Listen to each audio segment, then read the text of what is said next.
Good, happy Friday morning. It's Friday, July 1st, 2022. I'm Riley King. Welcome to this Friday morning edition of your morning news update right here on the Riley King Radio Network. Let's get started right now.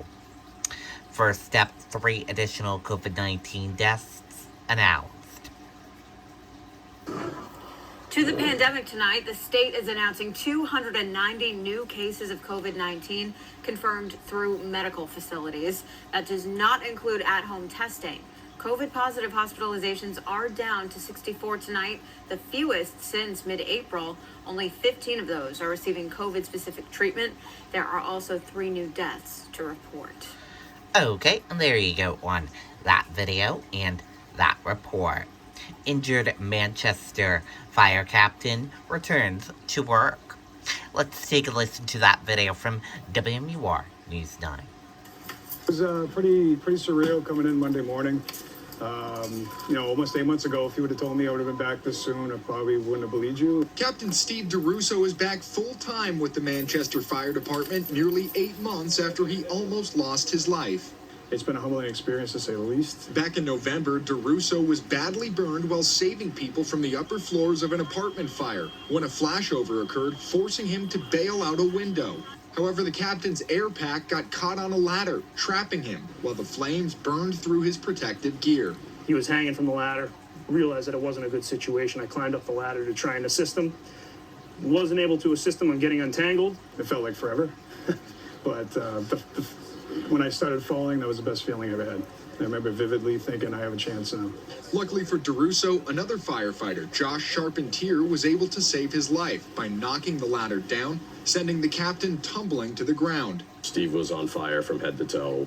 In the fire, gear was actively burning. It was the only way they were getting down was that ladder needed to come off the building. DeRusso was med-flighted to a Boston hospital where he spent months recovering, undergoing surgery, skin grafts, and extensive physical therapy. He credits his wife, Colleen, and his family for helping him get through the tough times. Without her support, I don't know where I'd be right now. Same with my kids, Megan and Jack. I think everybody I work with, they're a bunch of heroes, man. It's a family, it's a group effort.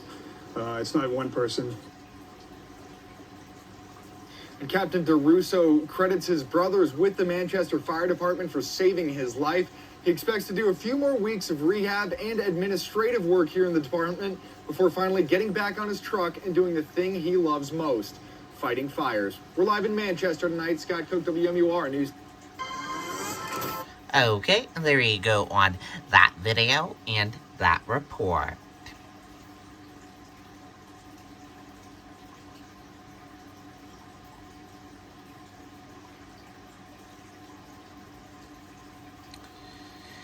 In Ukraine, a prisoner swap aid package announced, and fierce fighting continues. Let's take a listen to that video from ABC News.